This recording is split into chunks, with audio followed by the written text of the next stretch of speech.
Well, it's my distinct pleasure and honor to have Jim Messina here on the phone, member of the folk rock group Buffalo Springfield, founding member of the pioneering country rock band Poco, and half of the soft rock duo Loggins and Messina. How you doing today? I'm doing great. Actually, you caught me in the studio about 7:30 my time, so I'm actually going through some recordings that we made this last run, getting ready to head out here again for the West Coast, or Northwest, I guess, in that area. Yeah. We're going to be talking about that upcoming concert, but I'd like to start. I was wondering, of all the groups that we were probably familiar with you being in, which do you have the fondest memory of? Well, that's pretty hard to say. I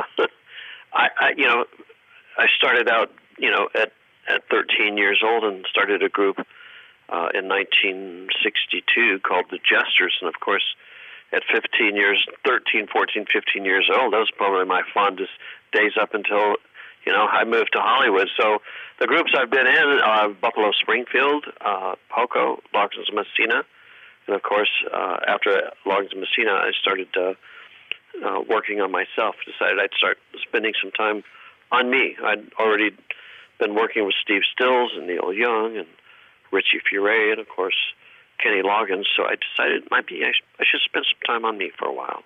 I was wondering, too, did you come from a musical family? Did your parents play instruments? Yeah, my dad was a guitarist, a fine guitarist, but he had a family to feed, so he made a living selling, driving trucks. But his first love was guitar, and that's really what inspired me at 4 or 5 years of age, watching him play. And by the time I was 6 or 7, he was putting my fingers on the instrument because I wanted to learn how to play.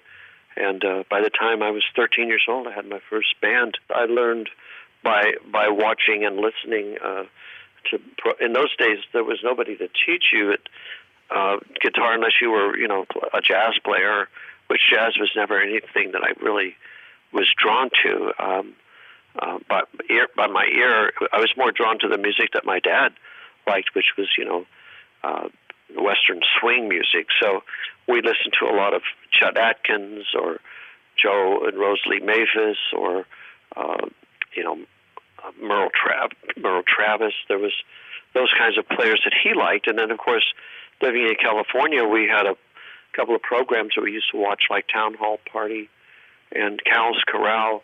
Cal's Corral was like Worthington Dodge, where they would, on the weekends, they'd bring in entertainers to play there at the car lot and sell cars.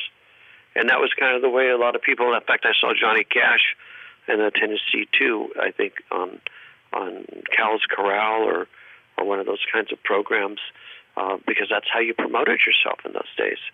So, I was extremely inspired by watching them play, and so I'd watch their fingers, and then I'd try to imitate, that sound, try to get that sound. How did you meet Kenny Loggins? Well, I was producing my last album last time around with Poco. It was called Deliverance. That was Buffalo Springfield. I was doing my last album with Poco, which was called Deliverance, a live album. And I got a call from a man named Don Ellis, who had just went to work for Columbia Records, working under Clive Davis in artist development.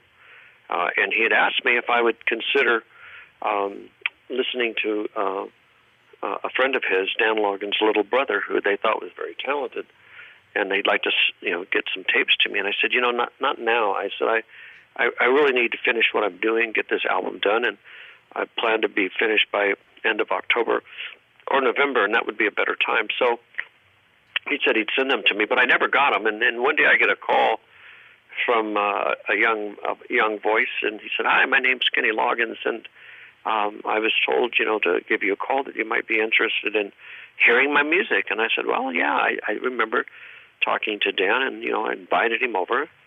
And when he showed up to the door, I was a little bit taken because here was this tall guy with really long hair, long fuzzy beard, kind of looked like Gabby Hayes. And when he smiled, he was wearing braces. I said, well, in my mind, we were talking about making rock and roll music. So in my mind, I said, sure, come on in, let's meet. And we So we chatted. He was really friendly, and I said, well, I'd like to hear some of your tapes. And he said, well, I don't have any with me. And I said, oh, I thought you had some to play. And because I had my tape recorder all set up and ready to go. And I said, well, then why don't you take your guitar out and hear some of that, you know? Well, I don't own a guitar. And I went, wow, at that moment I was wondering, is somebody putting me on? You know, this is, you know, because I know Don was kind of a practical joker. And I said, well, then I'll tell you what, I have a couple of guitars here, and what would you prefer, a nylon or a steel string? And he said, well, a nylon's fine. So I pulled out one of those, gave it to him, and he sat down. I said, there's my tape recorder. There's the microphone. I pressed record, and I said, go at it. So he sang about 4 or 5 songs, one of which was Pooh Corner, Danny's song. I think he did Vahivala. There was another one. Can't remember what it is off the top.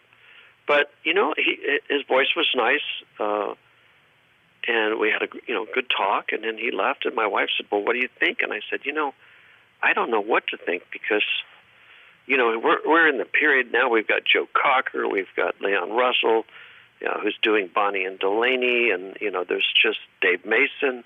I'm just not sure where this fits in, because, you know, Peter, Paul, and Mary are over as far as commercial attendance and stuff. And so I gave it a break for a couple of days, and then I called him back and thought about having him over. And so we began, you know, playing some tunes together, and that's kind of how I started in the process of trying to determine whether or not he'd be someone that I could produce.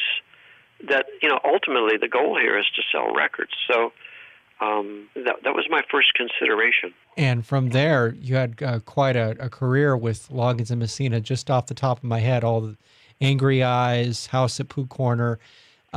Did those songs take a lot of time to compose, or was the chemistry just there pretty instantaneously and they came rather quickly? Well, the chemistry, I think, grew as I got to know Kenny in those times that he'd come over to my house.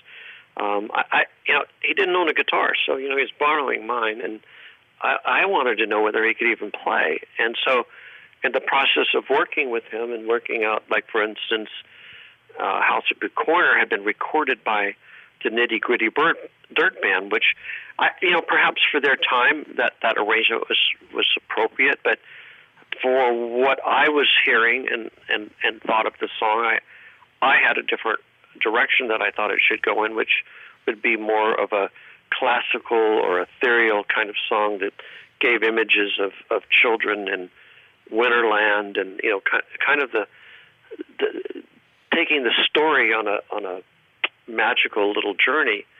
So in the process of doing that, I sat down with Kenny and I said, listen, I hear an idea, which was for the solo of the song, to do something more Baroque. And so I started working with him, and really to see if he got it, if he understood it. Because, you know, in the back of my mind, I'm thinking, in order to make this work, this guy has to be a performing artist, which means he has to be able to play and perform and be able to do what's needed. And so far, I just was sitting down with a guy who didn't own a guitar.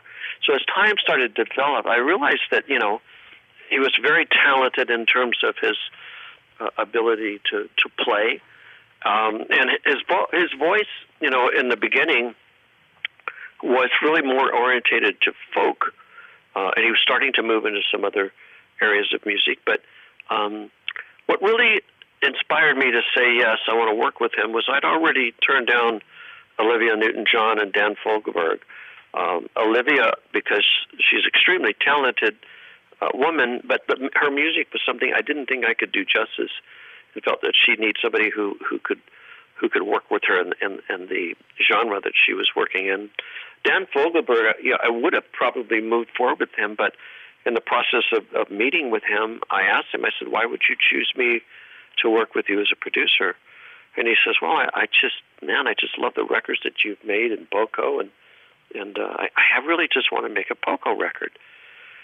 And I hesitated for a moment, and I said, Dan, the problem there for me is that I finished 3 albums in at least 3 years working with Poco as a producer and an artist. And I said, those records were too country for rock stations, and they were too rock for country stations. And while we could sell out every place we performed, we just couldn't sell records. And I said, I'm afraid you're going to have to find somebody else to make that record with, because I just can't afford to do that, go down that road again.